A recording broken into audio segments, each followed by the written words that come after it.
Alright y'all, my name's Austin, you're watching Fishing Fever, and I'm going to show you step by step how to tie a flathead rig.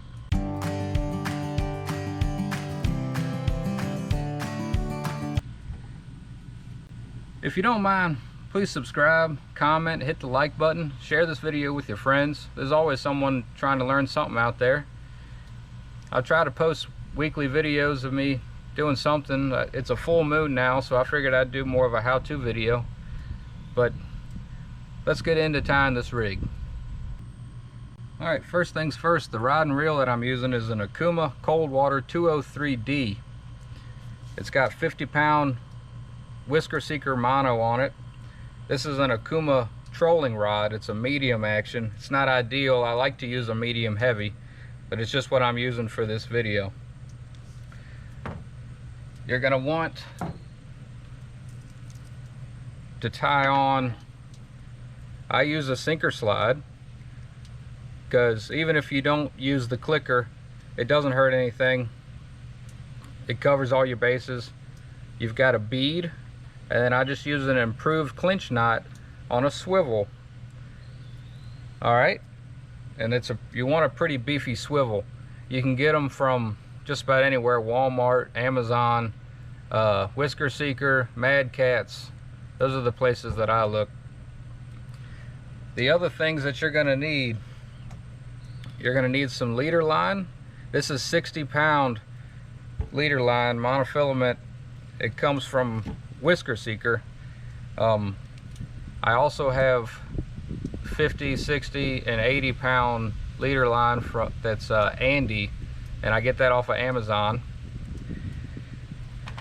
I use a no-roll 4-ounce sinker for most of my situations. You're gonna need to get some beads. You can get beads in all different colors. These ones came from Whisker Seeker. They got green as well. This is an example of one that came from Mad Cats. It's a little smaller, but it still does perfectly fine. I use at least an 8/0 hook when I'm fishing with live bait. Flathead's got a big mouth, so you don't be afraid to use an 8/0 hook or even a 10/0 hook. The flathead will have no problem getting that thing in its mouth. Their head takes up about 1/3 of their total length, and their mouth is just about the widest part of their body, minus their side fins, their whatever they're called. I like to use a rattle, and I put that right above the hook. It'll be a rattle, a bead, and then the hook, and all that's for is just a little bit more sound, something to attract those fish. The live bait, he'll be moving around freaking out, and he'll be rattling that. You can use different types of rattles. Mad Cats, Whisker Seeker, they all sell them. Other than that, it's pretty simple. My favorite hook right now is a Mad Cat's 8/0. But that's just my opinion. You know, you're gonna want something that's got a decent gap. A decent flathead's got pretty big lip, right? So you need enough gap so that his lip can fit right in that gap. All right, which is why specifically for flatheads I like to use at least an 8 or a 10/0 hook. All right, so on my rod and reel, I've already got the upper end of the rig tied with the sinker slide, a bead, an improved clinch knot onto a beefy swivel.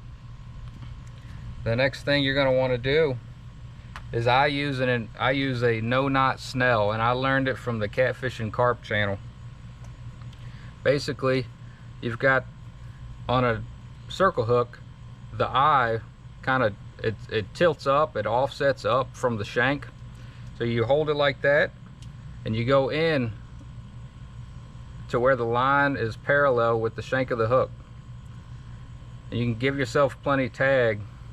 All you want to do is wrap it pretty tight right around that shank, okay?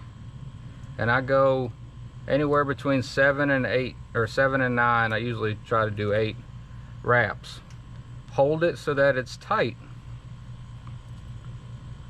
and go back into the eye the same way that the tagline came out.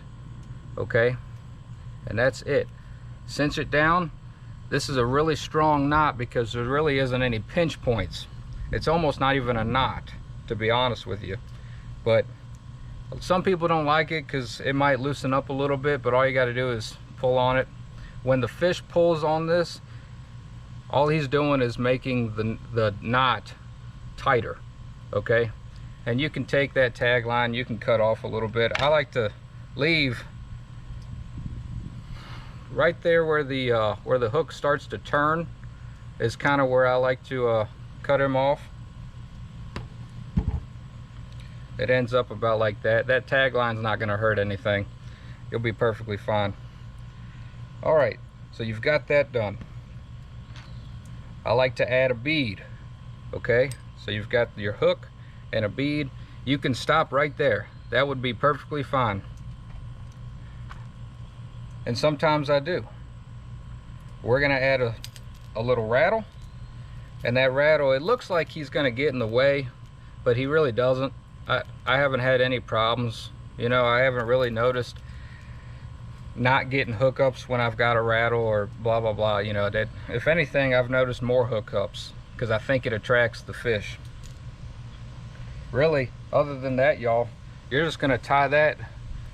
We're going to tie that right onto the main line that we've already got set up.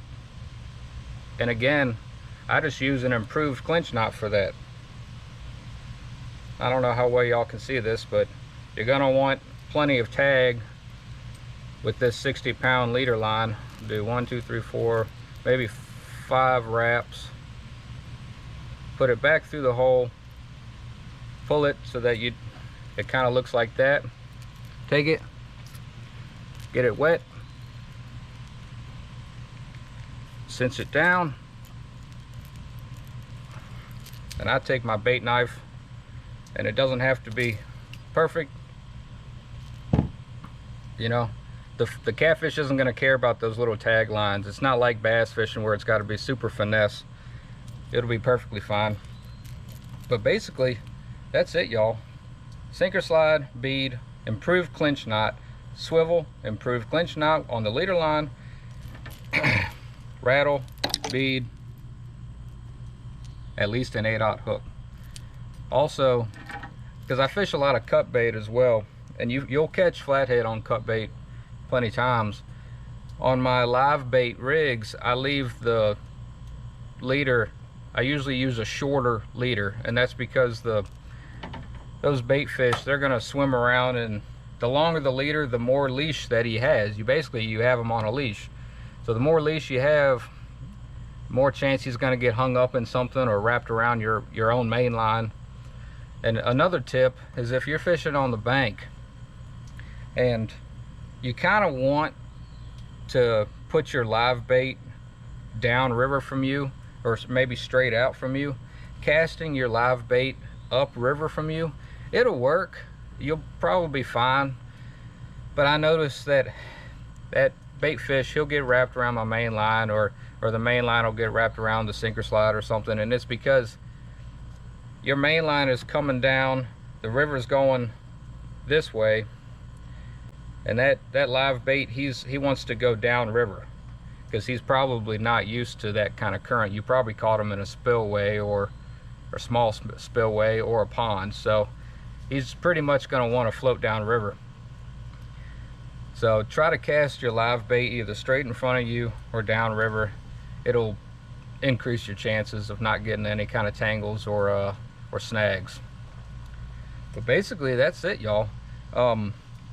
The bait knife that I use it for cutting my line and stuff. It's a I think you pronounce it a Moroccan. I'll put it on the video. But I have a link in the description to get this knife. This is one of the best knives that I've ever owned, and it's like 20 bucks. I mean, that's pretty hard to beat for a decent knife. I sharpen it once or twice a year, and I use a work knife sharpener.